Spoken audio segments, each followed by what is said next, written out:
Get on your grind, Shorty K.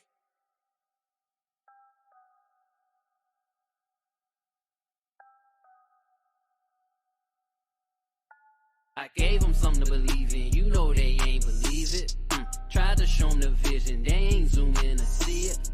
Told them about these heights, they said it's too high to reach it. And that had me feeling like Mike, I told them you gotta beat it. See, it's diamonds in your soul, but you gotta dig a lot deeper. See, all of our minds been exposed, but I've been changing the frequency. Sending my prayers and affirmations, way past where them eagles be. What I learned in my returns is not all things you need to see. You gotta feel it, the negative talk, the negative thoughts, and you gotta kill it. I know that it's hard, and then it leaves scars, and then ain't appealing, but you gotta heal it. There's lessons in every little layer, but you gotta peel it. Cause the best way to get some air is removing your ceiling. Look, trust me, I know cause I did it. Hit rock bottom, looked around like, damn, what the fuck I do with it? I remember the levels and picked up my shovel and I started digging and digging and digging until I got dizzy. And trust me, the spirit been busy. I'm back and I'm paid and I'm busy. So feel like I'm acting the way that you get it. This is for back in the day when they just shit it. I gave them something to believe in, you know they ain't believe it. Tried to show them the vision, they ain't zoom in to see it. Told them about these heights, they said it's too high to reach it. And that had me feeling like Mike, I told them you gotta beat it.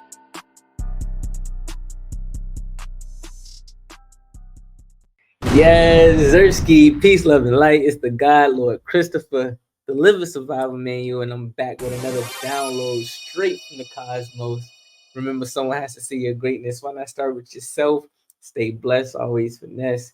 Definitely trust the Most High's process, the truest keys to success. Listen, I just wanted to get up here like I do every episode to say I appreciate every single one of you who continues to tap in and just listen, educate yourself, motivate yourself, enlighten yourself, because that's what this is about. This podcast is about motivating, educating, and enlightening our people to see their greatness by investing in themselves. And you have been doing that consistently, and I'm proud of you. I'm also thankful for everybody who has constantly been allowing me to hear, like, words of just inspiration, who have been telling me that they aspire to be like me. They are, looking forward to each and every episode because I come with some very informative things to talk about. And, that's what this is about. This is about community. This is about education, invoking something within you so that you are able to also reach back and help those who are in need of seeing their greatness. So, with all that being said, I love y'all. I appreciate y'all. And we're going to keep the vibes going each and every day. So let's go ahead and get into it. All right. The vibes here at SYG Studios are to motivate, educate, and enlighten our people to achieve greatness through seeking new ways to invest in themselves. Everything is high level. What we think, what we say, how we feel, and definitely how we act. But before we even get into the energy, take the time to like, comment, share, and subscribe. Like, comment, share, and subscribe. We love engagement over here and understand that a village pushes the trend, not just one individual. The support is much appreciated, family. All right. Also, take the time to visit the link. Okay. What this link allows you to do, it allows you to join the SYG community on all social platforms. You can cop new merchandise, you can book one-on-one consultations for personal guidance and vendor resources. You can also sign up for the email and SMS text list so that you can be updated on new episodes, new projects, and new things to come. Our aim is to not only grow the brand, but reach at least 500,000. Yeah, I got big goals. 500K, little slight half a million individuals who want, need, and are seeking the knowledge to live a more abundant life. Now, with all the information being provided, I do want to send out a quick disclaimer. Please take the time to do your own research, family. It's very, very vital. My content is intended to be used for motivational purposes only. Always do your own analysis based on your own current circumstances. Now, y'all know this is my favorite part. We're going to go ahead and all together, we're going to step into our God body energy. And the way that we do that, family, is we inhale peace, then we exhale to receive growth, and ultimately see our greatness. So let's go ahead and get into that action. Let's go ahead and inhale peace.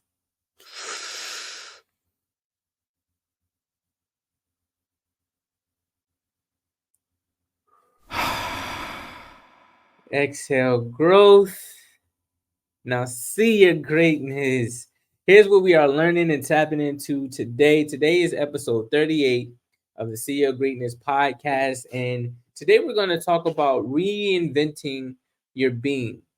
Reinventing your being. As we are entering into September, which is the transitional month, I feel like it's very, very important that, we start to realize who we are. We start to, transition and make a change. And a way to make a change is, taking on that challenge to just wholeheartedly reinvent yourself, right? Actually, y'all already know I like to go over definition of words and things of that nature. So let's talk about what in definition reinvention means, right? So reinvention is the action or process through which something is changed so much that it appears to be entirely new. Again, reinvention is the process or action through which something is changed so much that it appears to be entirely new. I feel like a lot of just that definition speaks to not only me, but a lot of individuals that are in my life. I've seen the action in the process that we have all been through to become a completely new person, whether that's mentally, whether that's spiritually, whether that's within our relationships, whether that's within our careers, our finances. We are always looking for better ways to become new.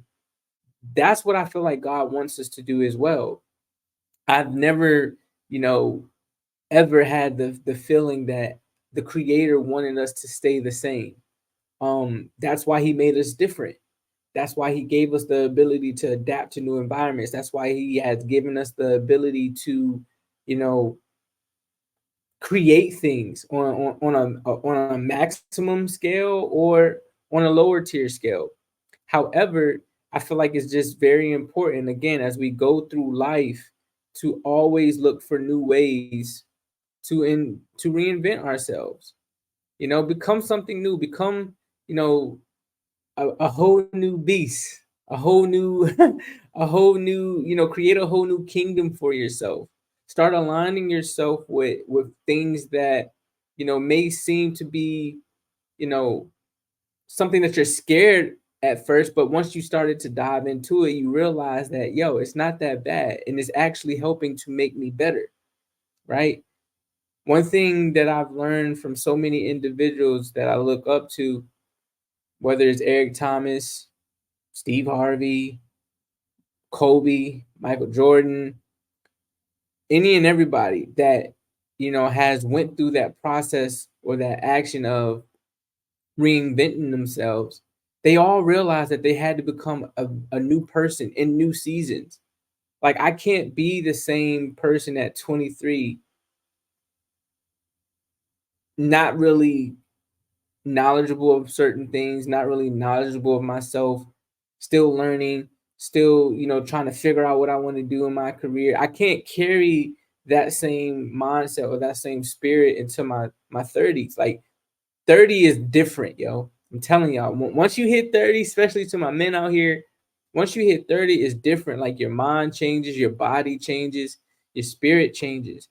It becomes new. It's evolving into, a new season of itself. It's reinventing itself and preparing itself for, again, a new season, a season of change. So, it's very vital that you get comfortable with reinventing yourself every so often. One thing that I've always stood by is that stagnant energy is the first leading key to death, right? Our energy has never meant to be stagnant. It has never meant to be boxed up and consumed by, just a lack of space, right? Energy is supposed to move forever. It's supposed to be, flowing. It's supposed to create. right? And change and evolve. So when you get in a season of, you're being stuck, if you get in the season of you just don't know what to do, that means it's time for you to change. It's time for you to reinvent yourself. It's time for you to take action and go through the process of becoming something completely new, so that you're able to step into that new age, so that you're able to step into, again, your greatness. So what I decided to do today was, share a video with someone who I truly believe will help educate you and enlighten you on how you can reinvent yourself. Um, Dr. Joe Dispenza, one of the most powerful teachers, especially when it comes to health, mental health, personal development.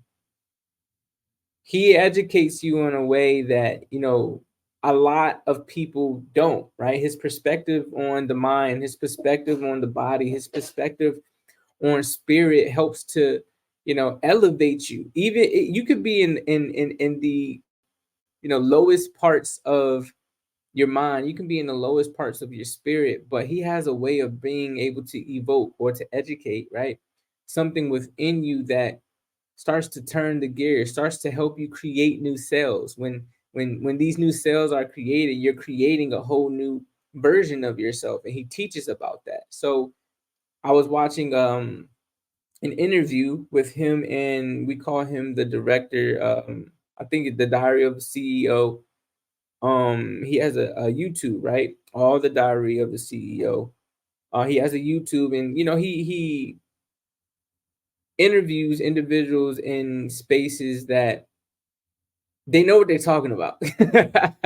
These are experts. And he brought up Joe Dispenza, and this was a powerful, powerful interview that I feel like, all of us should see, especially if we're going through the process of reinvention. So I'm gonna go ahead and bring this up because I can get the rambling. I'm gonna go ahead and bring this up. Go ahead, share. Right. Bring that up. Let me see. Can I? Yeah, we'll do it like that. We'll do it like this. That's cool. All right. So we're gonna go ahead and play this video. I'm gonna probably play a little bit of it, and then y'all just let me know, okay, what y'all think about it. Reinventing yourself. If you understood what you were doing and why you were doing it, just like learning anything, if you understood a formula, I think it wouldn't be as hard as you think it is. I mean, because there is a way to change. And step one in that process of change is new information. Always. It's the forerunner to any experience. Without the information, we doubt that it's possible. And again, the information and the science removes the doubt.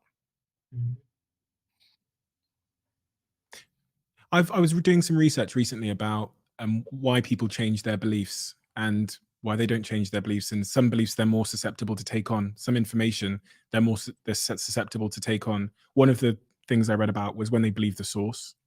Another thing I read about was when it's good news. So in studies where they say to someone, you're more attractive according to the public than you believed, they're likely to shift rather than finding out they're less attractive. And also things like health. You're more healthy than you thought you were genetically. They're more likely to shift a belief. The nature of our beliefs and the nature of belief change. I was writing in my book about how looking in the mirror and telling yourself something, like some of the sort of modern day manifestation community believe, doesn't seem to work. Just looking in the mirror and telling myself that I'm beautiful and rich and successful and powerful doesn't seem to be an effective way to cause actual belief change. Do you agree or disagree with this idea that you can look in the mirror and say something to yourself?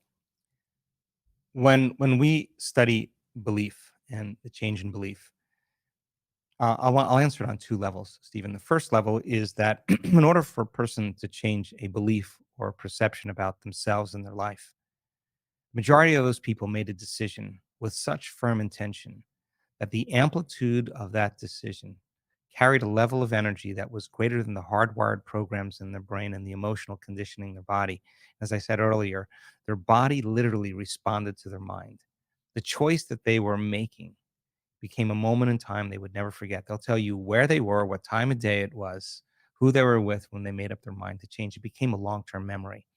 And the stronger the emotion we feel, the more altered we are inside of us, the more we remember that choice. That's why we need pain sometimes.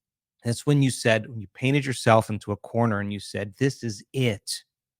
I don't care how I feel, body. I don't care how long it takes, time. I don't care what people think. I don't care what's going on in my life, environment. I'm going to do this. And you made up your mind the moment you felt that.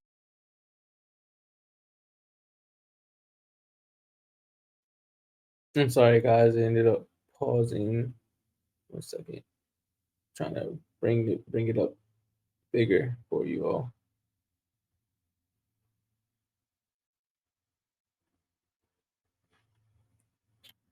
What happened? It went to a whole new video. Come, I'm 1 second. 1 second. Let me get back to it. I don't know why it went to a whole new video.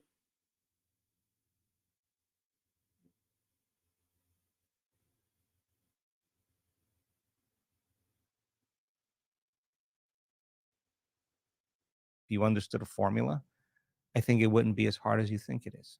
I mean, because there is a way to change. And step one in that process of change is new information. Always. It's the forerunner to any experience. Without the information, we doubt It restarted. that it's possible. And that, again, Let's go back.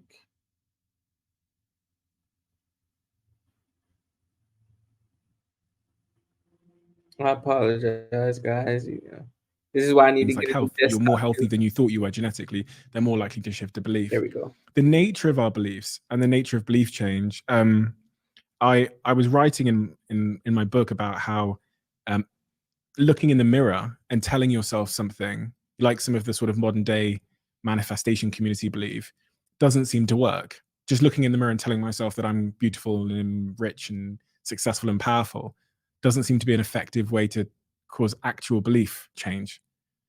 Do you agree or disagree with this idea that you can look in the mirror and say something to yourself?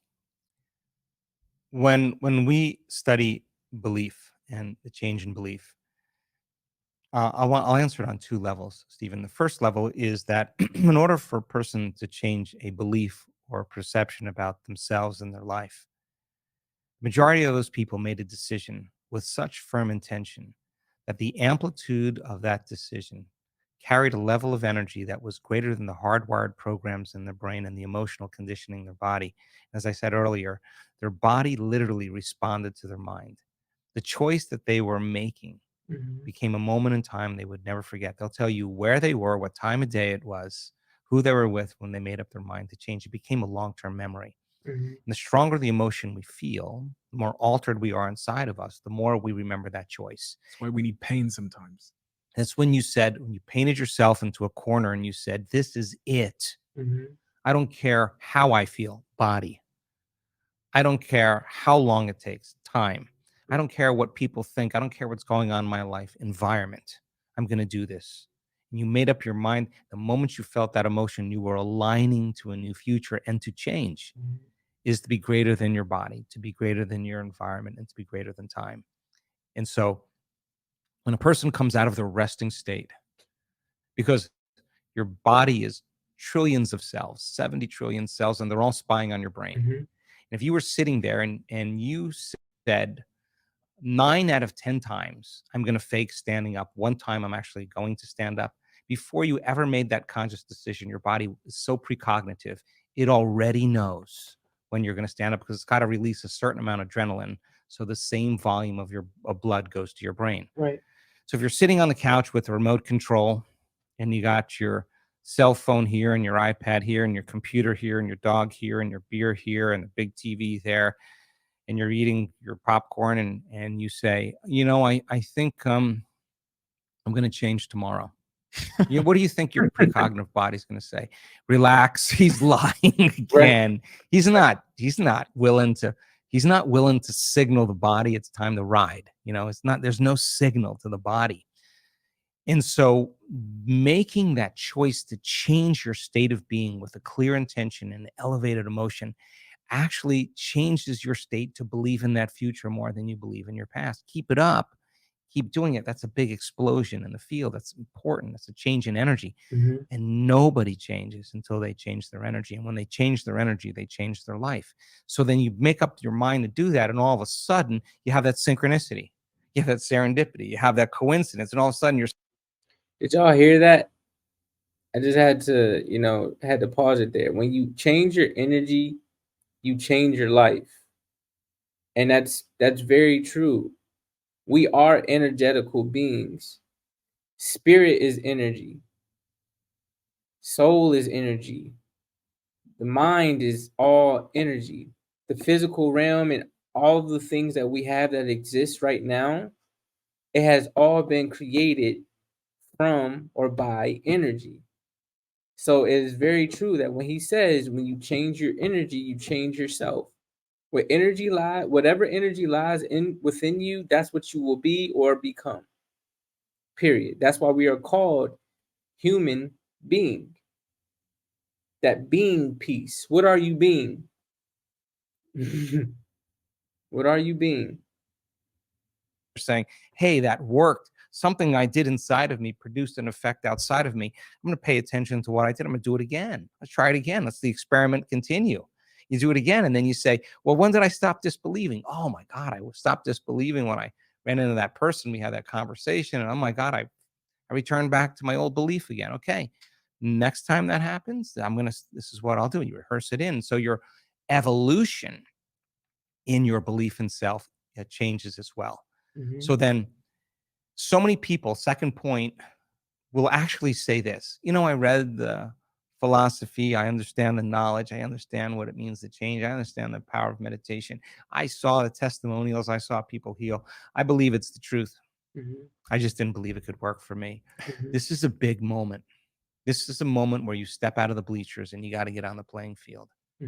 That's the person who says, if this works and I believe it works, I got to prove it to myself. Right. I got to actually prove it to myself that I believe that it could work for me. Right.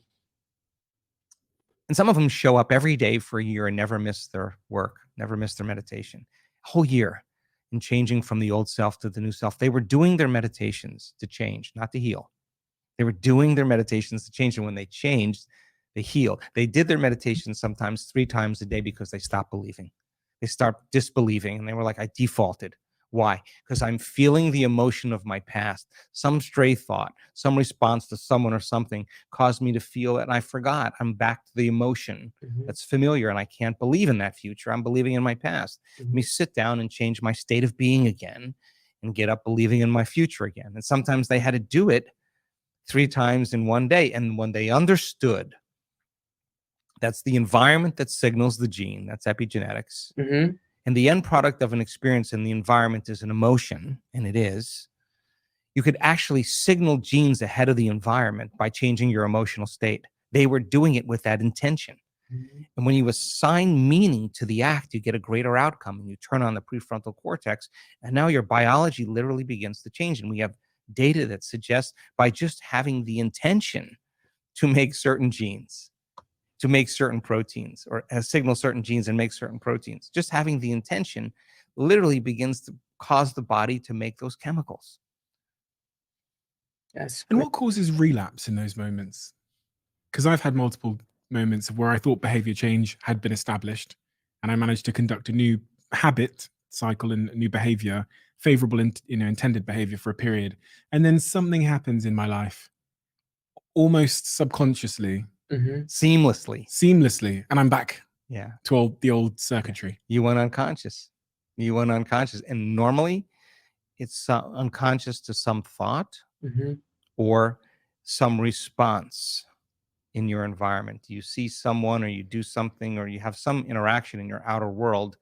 And the moment you have that interaction, it causes you to feel a certain way, and you return back to the past. Basically, the emotion is the past, and that the body's actually living in the past. It's so objective, it doesn't know the difference. Doesn't know the difference between the real life experience that's creating that emotion and the emotion that person's living by every day. It's believing it's in the same past experience again, and it will behave in the past, and it will think in the past Subconsciously. subconsciously, seamlessly. So I could, for example, if going to, I don't know, let's say France, I had a traumatic experience in France when I was 10 years old, let's just say. And then I go to France when I'm 30 years old and I get back, I just start eating junk food, for example. And I don't know why. I've like fallen out of my gym habit and I'm eating junk food. That theoretically, that could be my subconscious that's falling back into it's experiencing that survival without me knowing it. Yes. So if to change is to be greater than your environment, to be greater than your body, and to be greater than time, then your neocortex, your thinking brain, is a reflection of everything you know in your life. It's an artifact of the past. It's a record, repository of everything you've learned and experienced to this date. And you have a neurological network for everything known in your environment. Your parents, your friends, your car, your computer, every object, every person, everything. You have a neurological network for your identity as your body, from your past, your ambitions, and your future. Your brain is a reflection of everything that's known. And because you've experienced all these elements in your environment, there's an emotion associated with it. So you have an emotion associated with certain people, it's different emotions associated with other people, different emotions associated with other objects and things and other places in time.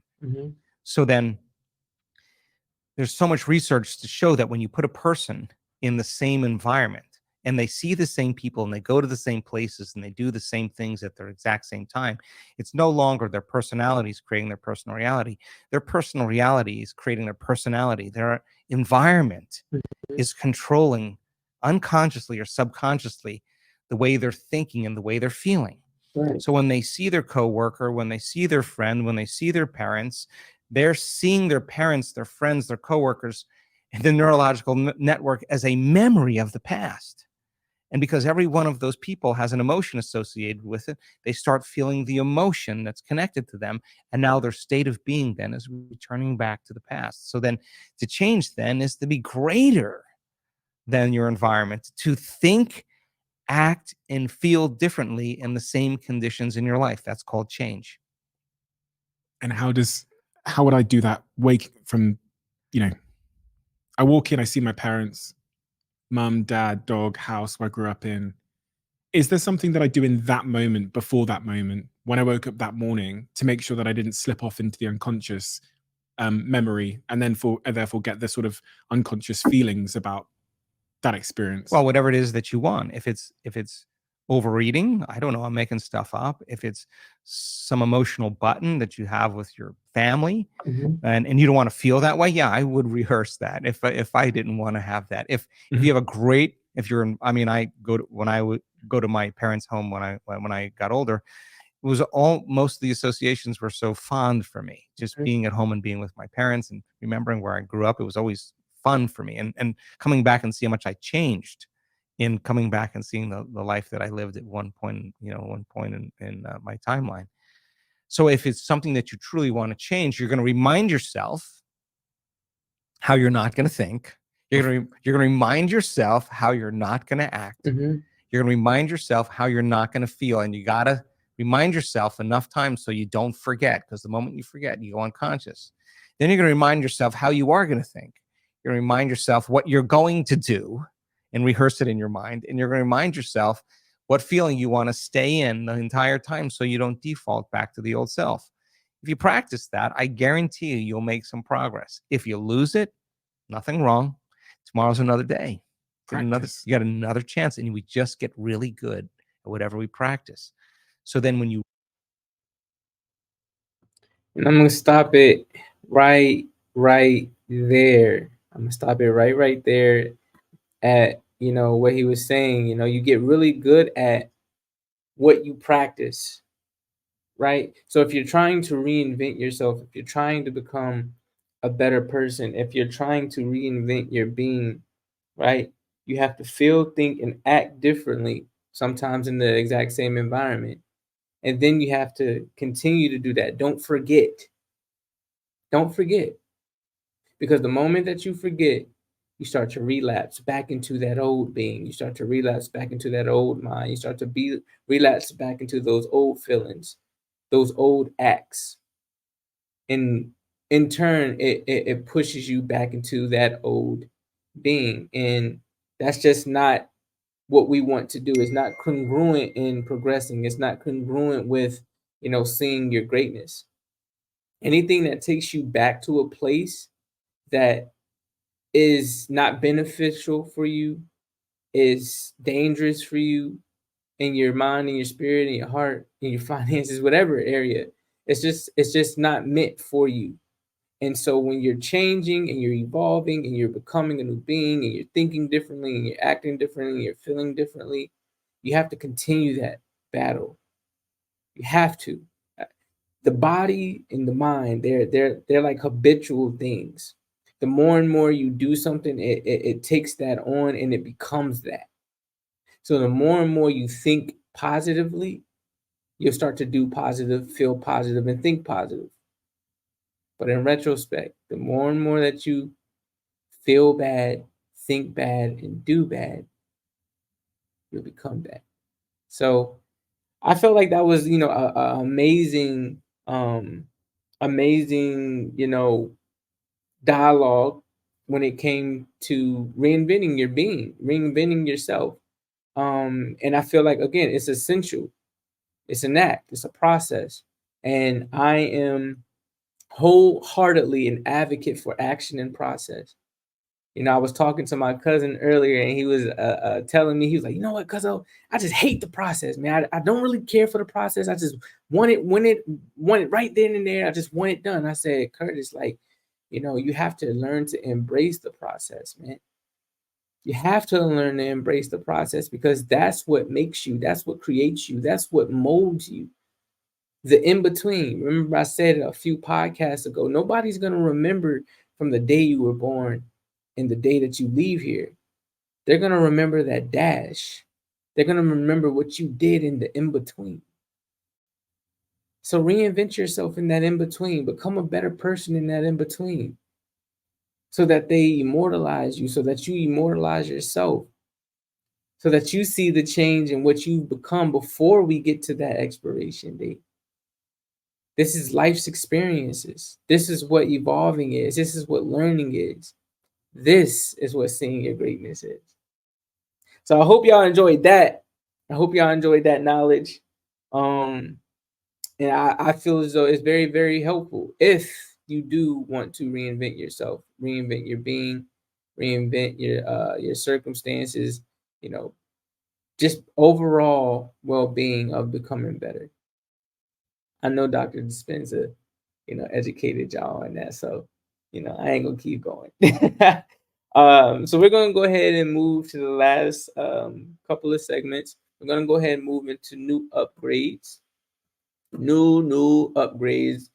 And new upgrades, we just like to find different cover stories, news, and things of that nature that is very inspirational, enlightening, and I feel, can help push us in the right direction, especially for like my creators, things of that nature.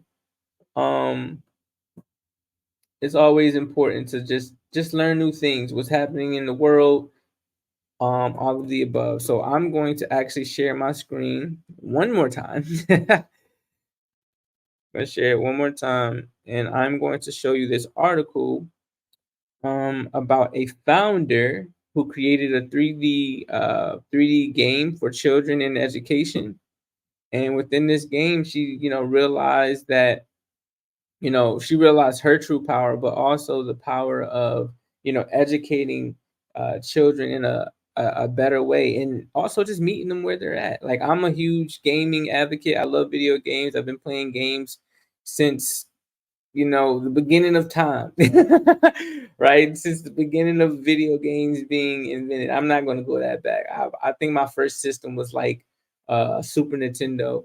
My first game was Mario, and then from there, I enjoyed it. It was like my happy place. It was my, oddly enough, it was my place where I could think freely, utilize critical thinking skills, You learn how to be honestly reactive, quicker, things of that nature. So video games have a good way of educating and teaching you on different things, if it's in the right hands. And they put it in the right hands with this one. So we're gonna go ahead and share the screen one more time.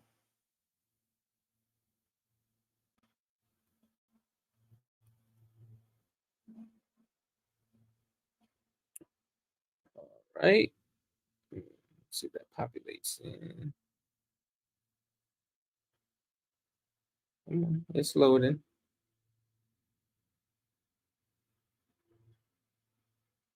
Oh, all right. I'm waiting for it to load. Okay, there we go.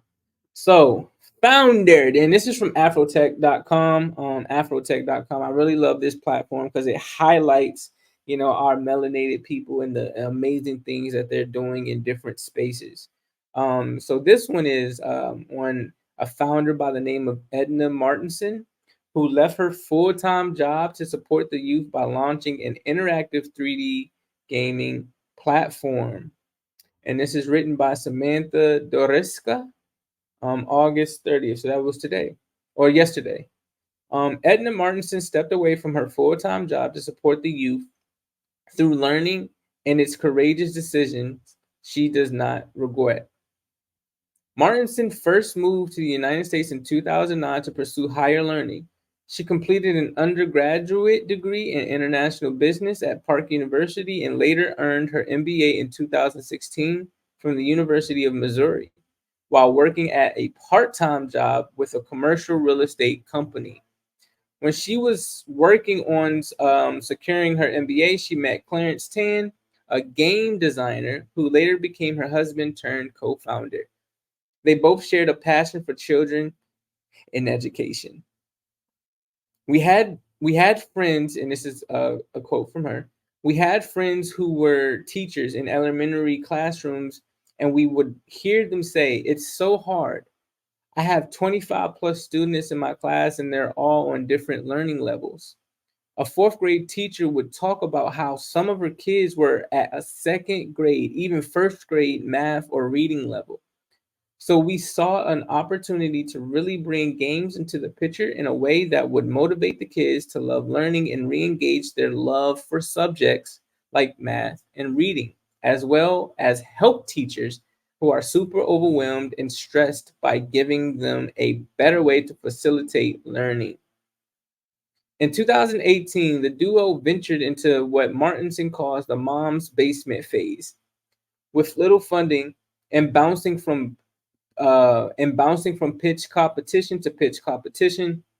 The priority was creating a prototype to show teachers and children in classrooms.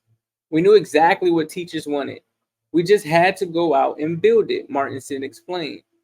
In 2019, the platform secured 50,000 from Launch KC and 100,000 from AT&T's accelerator program to assist its development and programming.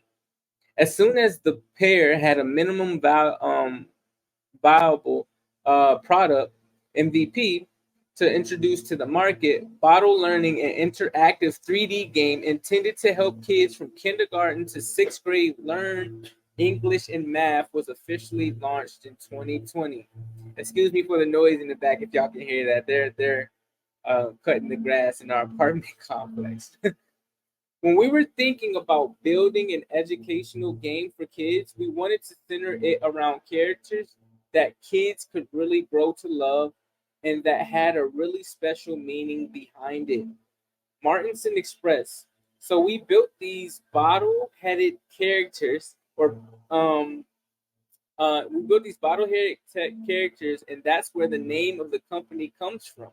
As kids are learning in the game, they're collecting new knowledge points so their heads are filling up with knowledge, which they can then use to do really cool stuff in their virtual environments and make their virtual worlds better. And I think this is like a little description up here of the game, right?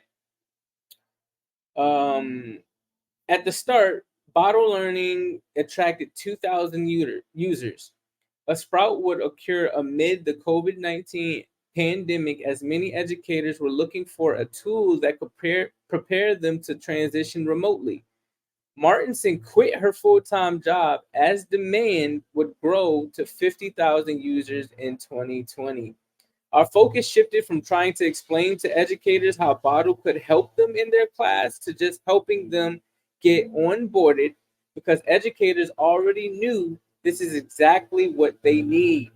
If I print out worksheets, complete their worksheets at home, how am I going to drive around and collect all these? So I need something that's going to be digital, something that kids are going to love. It was a big shift for us, Martinson said. After a couple months, I had to quit my other full-time job and just drive full-time into Bottle because the need was so huge at that point. We were getting 100 plus messages a day on the live chat of teachers. It was a big shift for education as a whole.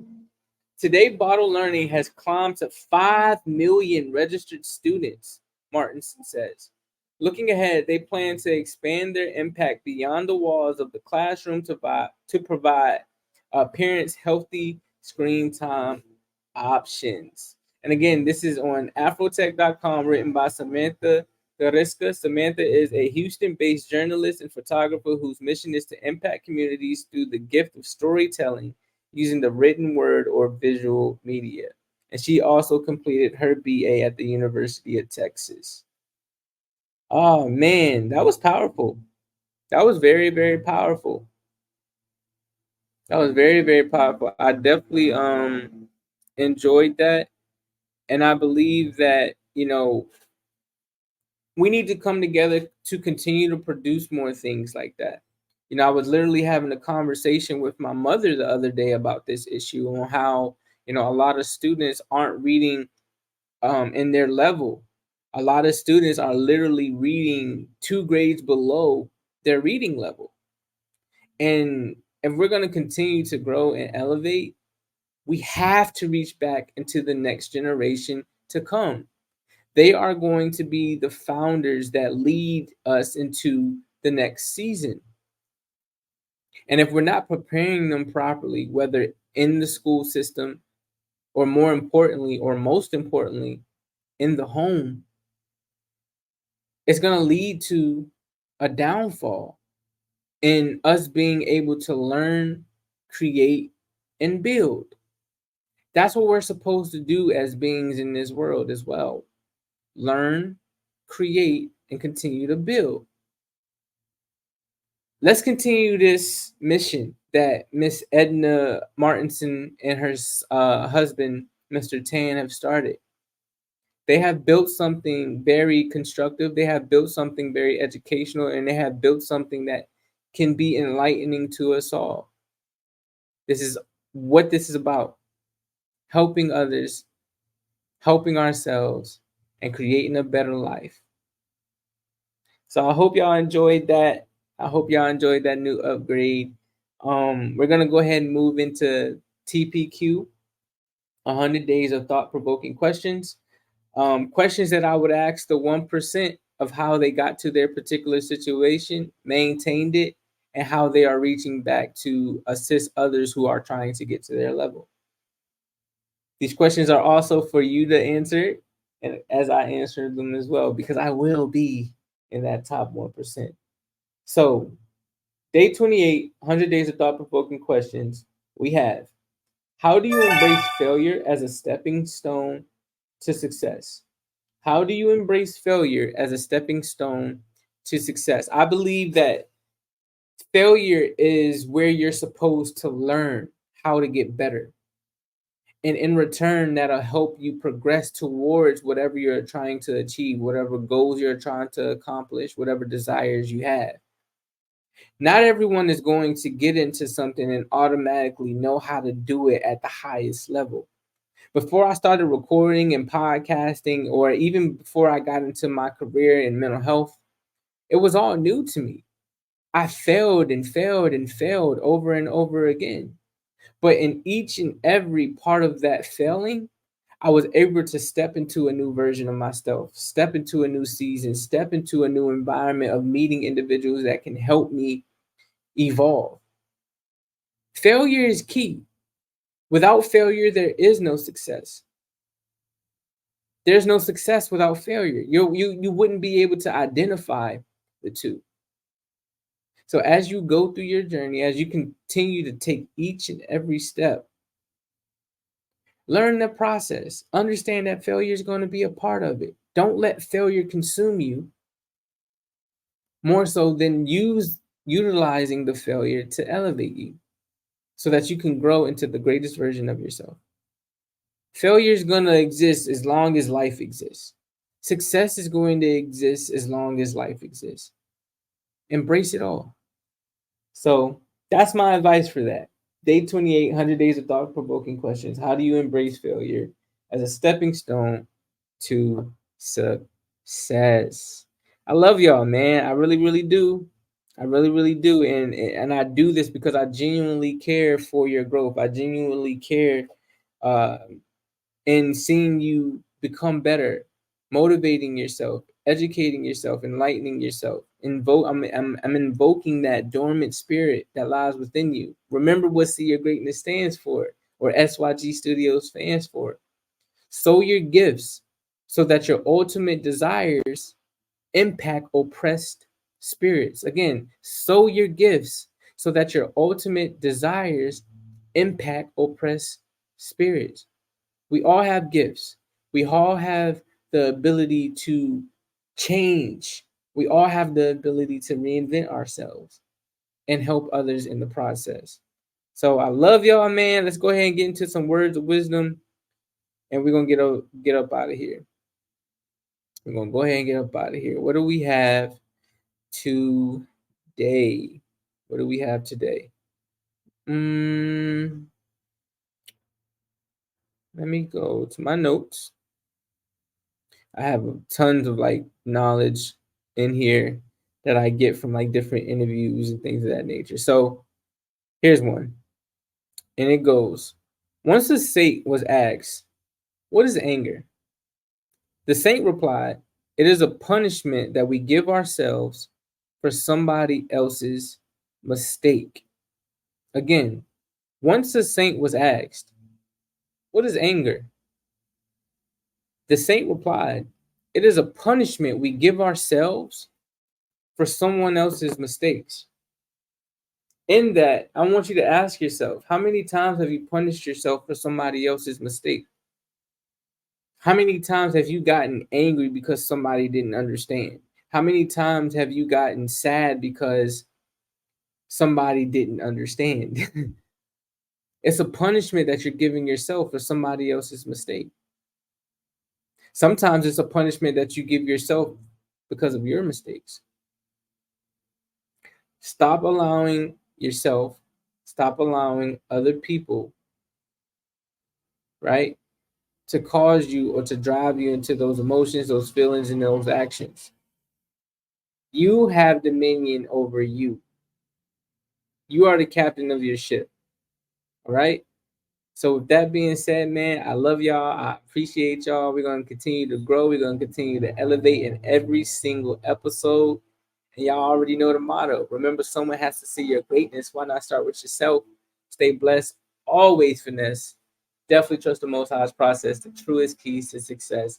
Continue to like, comment, share, and subscribe. Continue to answer the questions for 100 days of thought-provoking questions as we continue the journey. Share this with like at least 10 to 15 of your friends, family, colleagues. Let's get the like goal up to, let's get 10 likes. Let's get 10 likes. And let's continue to just grow, evolve, and become the best versions of ourselves. We all tied in. We all even. Love y'all. Peace. Grind, shorty K.